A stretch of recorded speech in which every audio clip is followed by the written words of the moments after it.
Alright everyone, it's time to talk about, I think, something that's slightly amusing, which is that the Gravel Institute is trying to compete with PragerU at the moment, and just some thoughts on the way in which they're going about it, and actually consider this, I guess, free advice, because the other day they're like, well, we've only been on the platform making videos for a little while, we're already pulling in a quarter of the viewers that PragerU is. Be very careful about patting yourself on the back, and they're like, whoa, we haven't even done our ad campaign yet. Dude, you have to put ads out there to get people to watch your videos, then there's a structural issue. I think PragerU does too. Probably holds them back.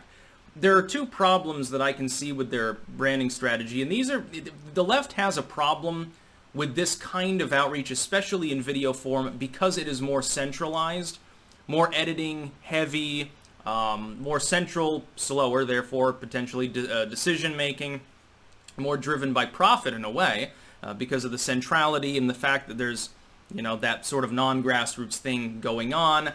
People, they expect pay at some point. The equipment costs money, so it's not like what I do, where I, many years ago, hooked up a webcam and just started making one-off videos. It's different from a more spit-shined, heavily edited product, like PragerU makes, like the Gravel Institute is making.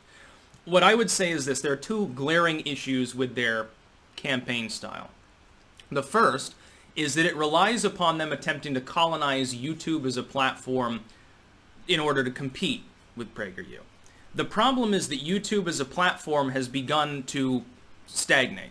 A combination of algorithmic distortion, which heavily disfavors political and news content, number one, censorship in the more direct sense, number two, and lower enthusiasm than certainly like 10 years ago means that for new people that are just starting out, even if they have a large starting audience, which the Gravel Institute does, they get a large Twitter handle and so forth, even if they have money to throw at it, it tends to be much more difficult to compete. You have a saturated market and algorithmic distortion going on, where YouTube never pushes political content unless it is like the total progressive thing. But if you're trying to compete with PragerU on issues like the size and role of government, that doesn't fall under that same category. Number two, and this is something that I think is a huge mistake, is to brand yourself as being just an alternative to a pre-existing network or group. There are people that have done this, but the number of people who have successfully done so is, I believe, fairly small. The problem is that you legitimize the group that you're attempting to compete with, and you're constantly naming them, and therefore some of your people might go and look at their work and get converted by it. The other thing is this: because of that and the structure of what the Gravel Institute is doing, the majority of all of the traffic they're going to get, I think, will be from their pre-existing fans. Their fans are still going to be spending the same amount of time interacting with and absorbing that content. They're not being converted because they already agreed with it, and they're not spending additional time or resources on that content. It's just that instead of reading more tweets of them, they'll be spending 5-10 minutes watching a video as well. But it doesn't increase the output. In fact, it just means that there's time sharing going on. As free advice, I'd say, and I know this won't happen, probably, because they believe that it's a Nazi website, they should be getting on BitChute. They should be on Library and things like that. They should be using alt tech, because that's where all the growth is happening. And right now, as far as being left-leaning and political, it's a wide open field. It's literally like Kulinski. You wouldn't believe the kind of traffic he's capable of getting on Library, which is less than 1% the size of YouTube, and until recently has been, in the search feature and so forth, a bit on the primitive side.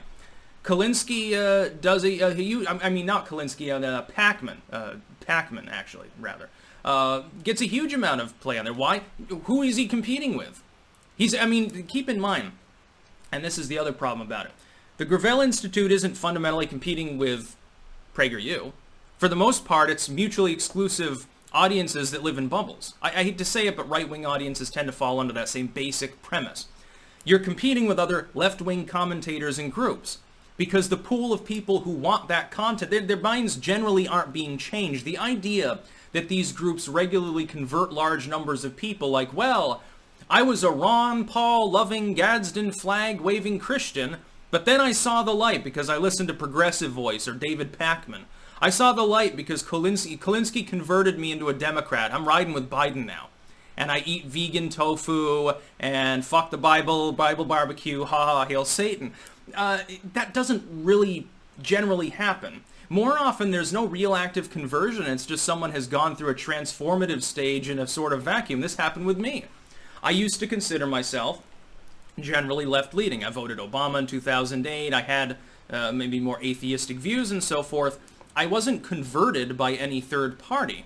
I arrived at my own conclusions based on my observation of political reality and my own study of spirituality, spiritual systems. I wasn't converted. You see, at the time, there was no like dissident political community even to speak of on YouTube, other than the skeptics, the people on the left. I was a Lacey Green fan. I was a fan, believe it or not, of Right Wing Watch at the time, before they started hopping on YouTube's dick all the time and saying we need to censor the internet and kick all these people off because they're making armies of brown shirts, which has never been true. They were lampooning Pat Robertson and talking. Who was that one goofball there? I can't remember, the one that started talking about how devil worship caused the quake in Haiti or something like that. I remember laughing my ass off at that, and I was stoned at the time, of course. I believe that was the end of the 2000s. But that transformation was not facilitated by a commentator. If anything, the commentary I was watching was part of that echo chamber. It was in spite of it that I began transforming away from liberalism, in the sense of more leftist politics. Gravel Institute wasn't there. PragerU I don't think even existed at the time. Half the commentators that I watched didn't even exist. Some of them would have been too young to even fucking hook up a webcam probably at the time. I was barely out of my teens, or I don't even know if I was 20 yet in some of these cases. I was watching this commentary when I was barely out of high school.